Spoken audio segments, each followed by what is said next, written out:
Hello guys, good morning. ସକାଳୁ ସକାଳୁ ମୁଁ ବାହାରି ପଡ଼ିଲି ମୁଁ ୱାର୍କଆଉଟ୍ କରିବାକୁ।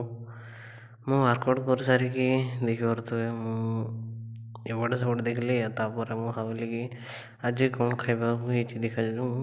ତ ଦେଖିପାରୁଥିବେ ମୁଁ ଗଲି, ତ ଆଜି ହେଇଛି ପିଠା ଜଷ୍ଟ ଖାଲି, ଆଉ ଆଜି ଅଣ୍ଡା ହେଇନି। ଏଗା ସବୁ ଦେଖି ସାରିକି ମୁଁ ପଳେଇ ଆସିଲି ମୁଁ ପୁଣି ମୋର ରୁମ୍କୁ। ତ ଆଜି ତ ଏମିତି ଟ୍ରେଡ଼ିଂ କିଛି ସେଟଅପ୍ କରିନି, ତ ଦେଖାଯାଉ।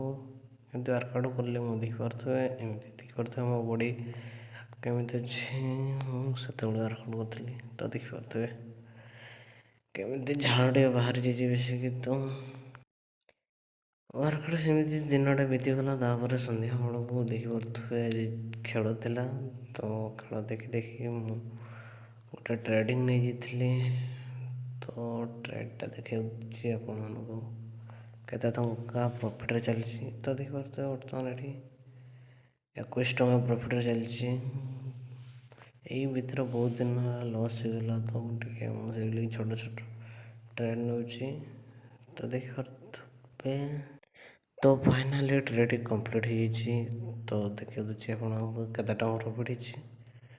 ତ ଏଇଠି ହେଉଛି 62 ଟଙ୍କା ପ୍ରଫିଟ୍ ହେଇଛି। ତ ଆଜି ପାଇଁ ଏତିକି, ରହିଲି। ଜୟ ଜଗନ୍ନାଥ।